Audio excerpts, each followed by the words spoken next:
Hi guys!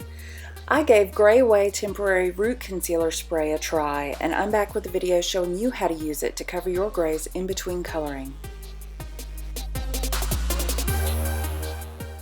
About the Temporary Root Concealer Spray.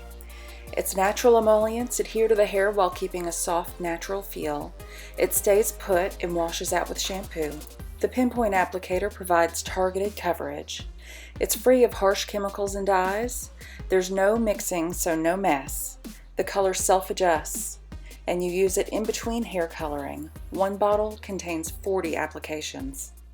Let's get started.